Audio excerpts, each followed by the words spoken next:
Main सोच का बात है आइल जुटल लोग के स्वागत कइल तो चाचा रे अपना मुंह से कहीं के आइल हमने के स्वागत करब जा गीत संगीत तो बाद में होइबे करी 6 बजे तक होई। पुतुल सिंह जी दुदुन चाचा के बुलाई जिला परिषद तेतरडी से हमरा पैक्ष अध्यक्ष जी आइल बनी नो। हां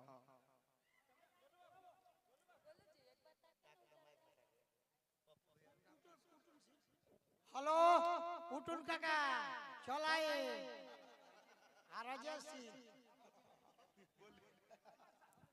हाँ राजेश भैया पुतुल काका सब कोई के सम्मानित करी।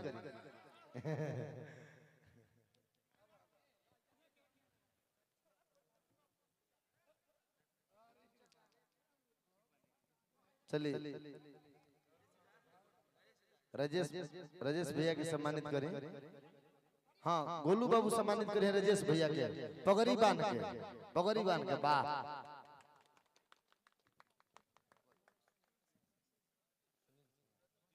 सुनील सिंह भैया वैसे गांव से बानी जहां बानी हमार आवाज रुआ सुनत नहीं था हम आग्रह करम कि रुआ मंच तक आई वैसे गांव से चल के हमारे सुनील भैया आइल बानी।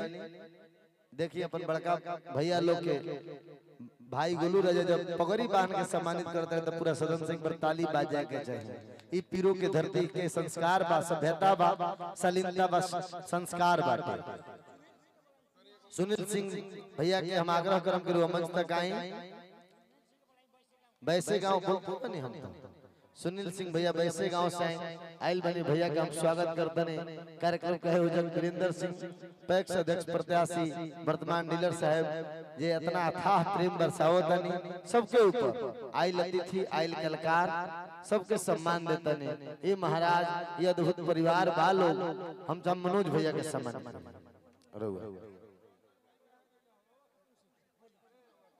पुटुन सिंह भैया के गोलू राजा भाई पगड़ी बांध के सम्मानित कर अपना हाथ से गमछा से पुटुन सिंह भैया के पगड़ी बांधा था भाई हमारे गोलू राजा वाह।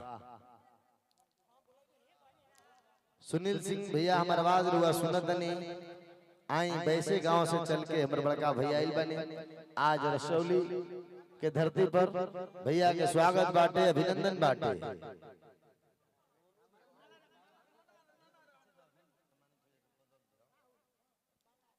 हाँ माला भी जरूरी बाटे।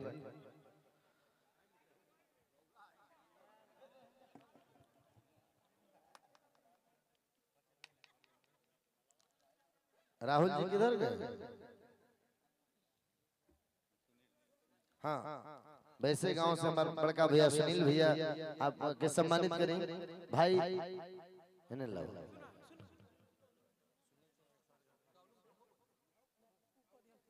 गोलू बाबू सुनील भैया के सम्मानित करो वैसे गांव से चल गए बने भैया के तू सम्मानित कर रउआ के सम्मानित करिए गोलू बाबू अपना क्षेत्र में अपन रसौली के गांव धरती पर दिल से स्वागत बाटे अभिनंदन बाटे वाह ताली। रजिया पंचायत से हमारे बड़का भैया मुखिया जी डब्लू भैया आइल बनी हम भैया से आग्रह करम करो मंच तक आई रजिया पंचायत से डब्लू भैया मुखिया जी के हम दिल से स्वागत करते हैं। पप्पू मुखिया भैया के सम्मानित करी हैं हमारे वीरेंद्र चाचा।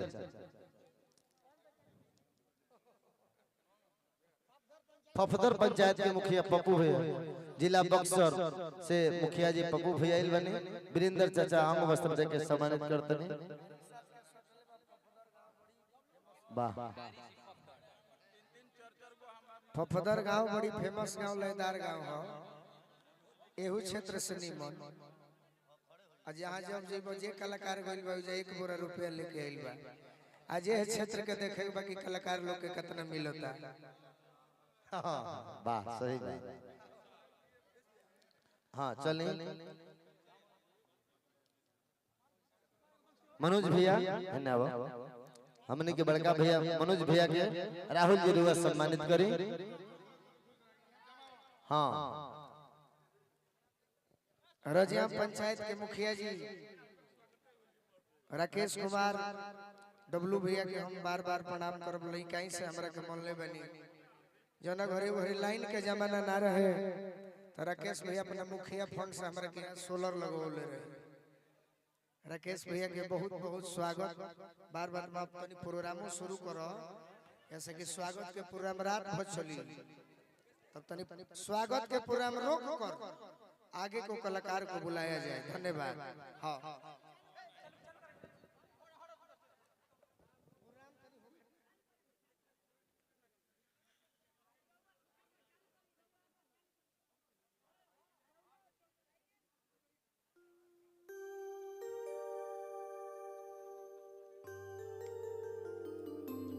Hello hello mic testing hello hello. अब हम मंच पर जितना भी भैया लोग बाने सब लोग से आग्रह करम के स्थान लेके बैठ जाए। अब मंच के पहले व्यवस्थित कर जाए, मंच व्यवस्थित हो जाए ओकर बाद कार्यक्रम बैठ जाए। भैया आप भी बैठिए, खड़े जितने भाई लोग हैं बैठ जाइए प्लीज। हैं तो बैठ जाइए ना, कोई दिक्कत नहीं है, तो खड़े थोड़े रहिए।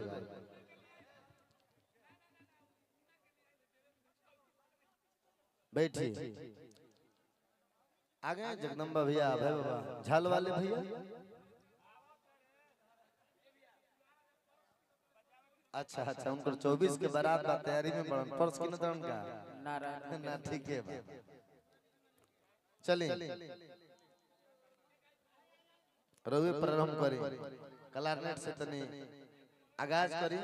मंच माई के हवाले करम जे गीत संगीत के माध्यम से, स्टेज के माध्यम से आप सबके सेवदारी करत रहे। आपके घर के बबुआ चंदन यादव भाई, गुलू राजा भाई, तो वो भाई के हम मंच माई के हवाले करे से पहले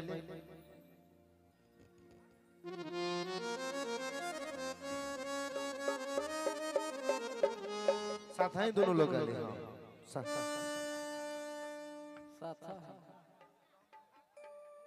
आज नया नया का गावा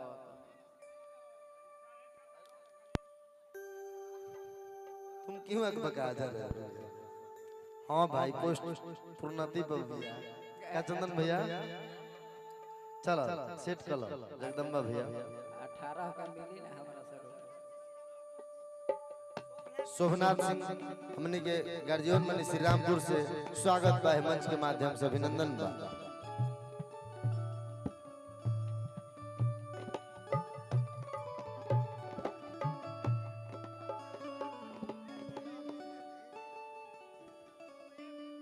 बस हो गई भैया। हाँ हाँ हाँ गवा लेते नहीं, वो घबराई मत। गोलुए बाबू से सर शुरू करा होता नहीं।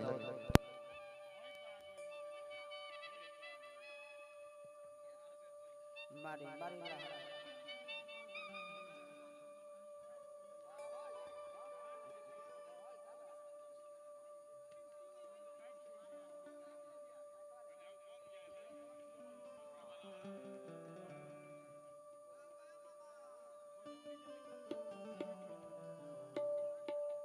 बिल्कुल बिल्कुल।